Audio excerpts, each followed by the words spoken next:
Hello, my name is Joe. My favorite color is purple, and I like art. Today I'm working on a statue.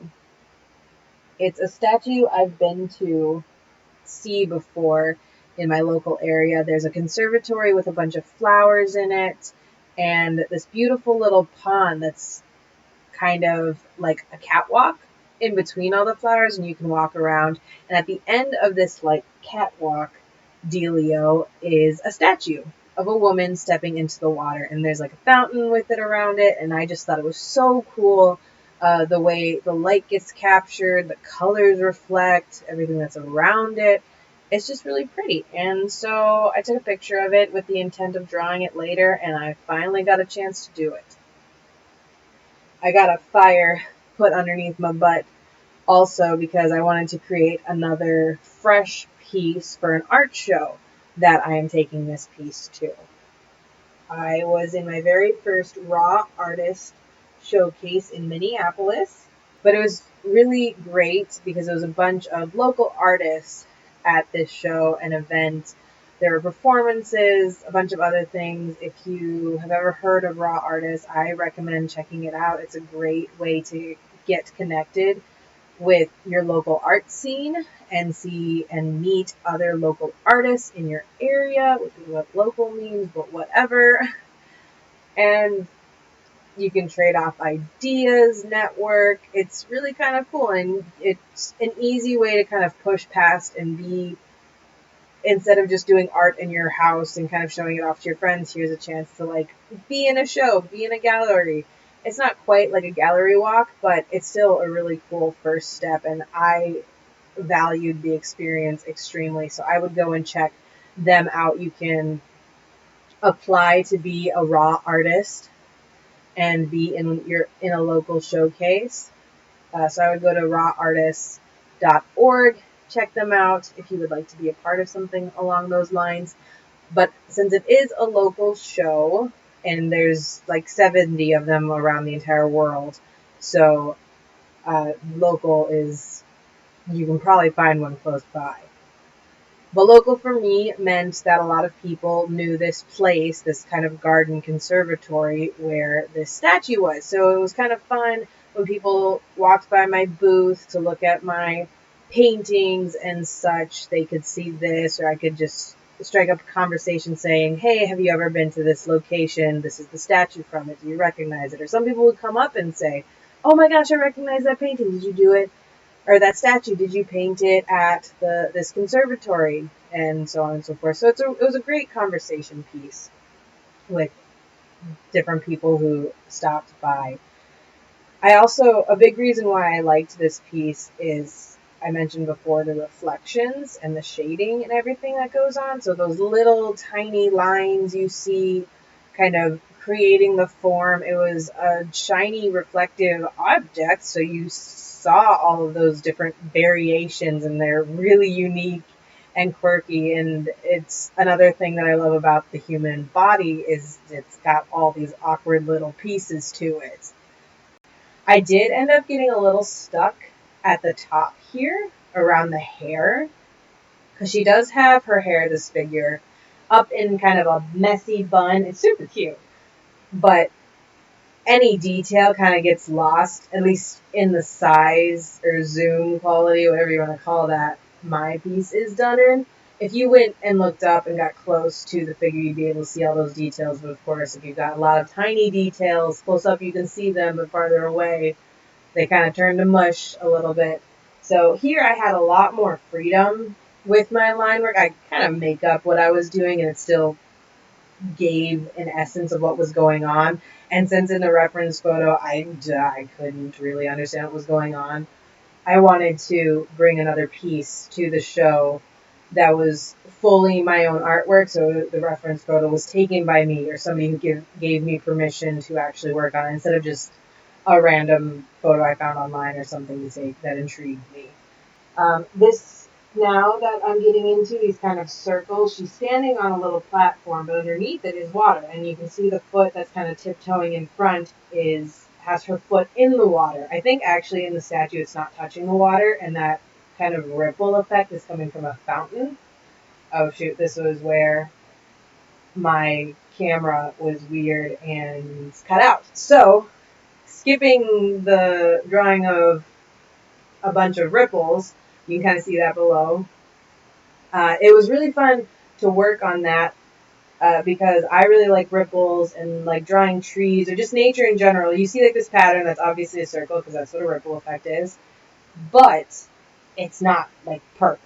And I think the cool thing about nature is it's never perfect, but it's also a pattern and it's like perfectly random. Like if I were to make up my own random pattern of ripples, there'd be an accidental, like mathematical pattern to it just because the human brain, like just that's just how it works. Like I feel like it's really hard, near impossible to create a completely random, like a honestly true random pattern. Like those only happen in nature, and I think that's really cool to like capture. At least I try to capture. You can see I'm doing shading here with a calligraphy pen. I don't know enough about calligraphy pens to tell you what nib or style or anything along those lines. I just got a set for Christmas one year, and I've been obsessed ever since. I've got a couple that are my favorite that kind of that hold a tighter line and are less forgiving or like don't open up to bleed more. There's less like line variation or line weight to them. And I think I've started off with this line work with something that was really tight and small. And there's probably a proper term for that. This is all I know with my limited experience with calligraphy pens. And I just have India ink, I believe is what it's called. Specifically, that is Higgins. But just black, non-waterproof ink, dipping with a dip pen to go inside. And again, my camera cut out, so we skipped a bunch of line art. I started off with the darkest shade. I know with watercolor and ink, you're supposed to start light and then go dark. Just because you can always go darker, you can't go lighter once you've got in there. But I think it really helped me out to get to find those darkest of darks to be able to create an outline instead of having that get lost in like the grayscale. Because I feel like I've done that before where I'll start, I don't know, just on one spectrum of the shading and just try to keep going. And then it eventually looks like just like a perfectly round circle instead of like the choppy lines. You get like too blendy instead of like here's the cutoff points. Those little tiny shapes, those nuances, like give you the form of the body. You got a little cute booty in there, and like the small of her back, but even the spine at the top, and like where the shoulder blades. And I just think it's really cool, and I just love anatomy. So there, not much else I can tell you about it. I did definitely go through a couple different trials of the blackest black. You'll see me go over this area that I'm going over now several times to kind of figure out what is the blackest black for this piece as I then figure out the lighter areas.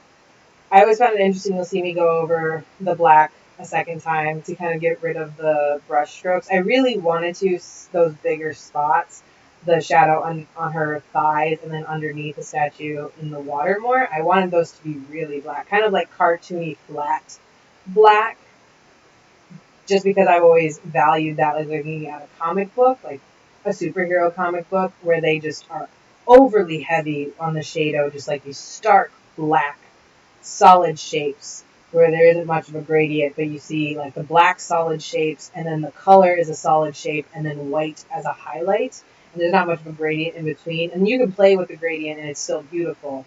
But I've always thought that that was kind of fun. And it was really easy to do with the way the shading just was on this piece to be able to accomplish that. So I took advantage of it.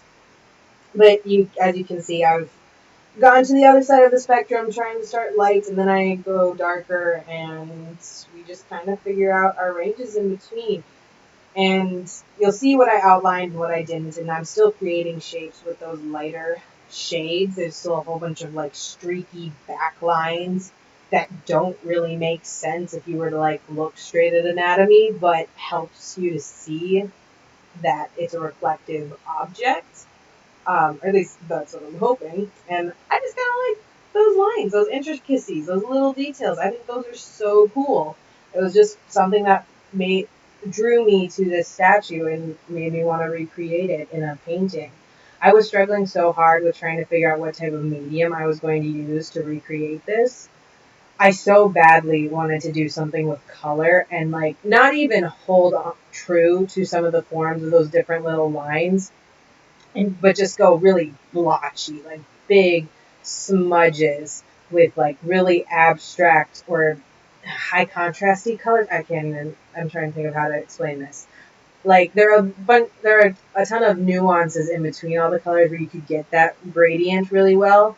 But the way that this piece was colored, because of the metal that it used and its surroundings were a bunch of vibrant flowers, you could see like the brown copper that the piece actually was, or like more of an earthy brown gray metallic or piece of metal. However, it was picking up oranges and it was picking up greens and it was picking up little bits of blue. And those would pop up in really thin lines and go up as far, like from the middle of the back to the very bottom, and have those like just be bright and be obvious colors. But when they're in just a very thin line, they look more of like a nuance. Instead of trying to get it perfectly blended back and forth, but be really splotchy with it. I think that would be really cool. Another way to recreate this piece, and I might still do that someday, but in the time constraint I had to finish this before the art show, I didn't have the confidence to do that with acrylic. It would probably be really fun to do with oil paintings. However, I've never used oil paintings, so yeah, I was not going to try and pull that before an art show. I think I made this probably a month before the show began. I wanted to like advertise it. You can find it on my Instagram, and I'm hoping to be able to sell prints for it eventually. But yeah, with time constraint, I wasn't going to try and pull something new or try to experiment with something. And most recently, I've been really inspired and excited about inks and my little pen kit. I think, yeah, my dip pens, or I don't really quite know what those are called. And so, yeah, I was having fun with creation, and I absolutely love line work. And I think that's one of the reasons why I love the dip pens is the line weight. I absolutely love line weight. And paying attention to line art and then shading underneath, or not even shading underneath, just using solid blocks of color is really cool to me. I just really like line art. I think as I've been trying to figure out what my style is, line art has been a huge thing for me. I'm starting to find that that's the thing I care about. I really like realism and I really like doing anatomy, but I can do a portrait or a person in many different styles, but as long as my line art is the way I like it, then it feels more like a piece, a genuine me piece. I don't know how else to describe that, but line art is starting to be the thing that I think characterizes my artwork. At least I'm trying to make it that way. Yeah, this was really fun. Like I mentioned before, working on natural patterns, and I kind of got bored really because you're just kind of just drawing the same lines over and over again, but also trying not to because it's not supposed to be a pattern. It's supposed to be perfectly random. But the human brain just doesn't think that way, and the reference itself gets interrupted by other things, and it's not just like white and black, or just even though solid black, it doesn't go out that far. I had to make that up and pull it from different colors, and so trying to see what I liked, which lines made sense and mixed in with everything else without looking patterny, like I have the same grouping of lines right next to each other. It was quite the exercise, and experience. I definitely learned a lot, and I feel a whole lot more confident painting water now. Um, so it was a really cool experience. It was very challenging to sit and slow down and really observe my reference to learn how the body of water reacted with itself and like just what it looked like. So I was really glad to be able to do that. And I got a lot of inspiration to do this. I was on Instagram and I found an artist who makes paintings that are like water. How do I describe this? Like it's a picture underwater where the water is rippling and you get the like squarish blocked off white lines to show the highlight in the water that affects and morphs like the actual person who's actually in the water because it's a subject, but it's viewing the subject through water type of deal. And it's very kind of blotchy, like I was explaining what a painting could be earlier, and those very big blocked colors, but really kind of paying attention to how the water works and interacts with the subject itself. And I really wanted to recreate that, which was, again, a huge part as to why I wanted to paint this in color with acrylic and kind of do a similar style or use that as inspiration for how I would color it. But I'm still very satisfied with this. And even if I do go on to paint it again like that, I'm glad I sat down and did this like study of it to learn so much that I did. And I'm really happy with how it turned out. I was able to show this painting at my art show. Had a very beautiful frame and kind of a velvety background to outline it, and I'm really proud with how it turned out. And this is my first speed paint in a very long time, and my very first speed paint with a voiceover. So if you stuck around to watch the whole thing, I appreciate you. Thanks for sticking around. Feel free to find some more artwork of mine on my Instagram at Schmelson Illustration. I didn't even mention Schmelson today, but we're not going to go back and fix this. I am just going to accept the fact that I finally did this. I finally did a voiceover, and I'm so happy.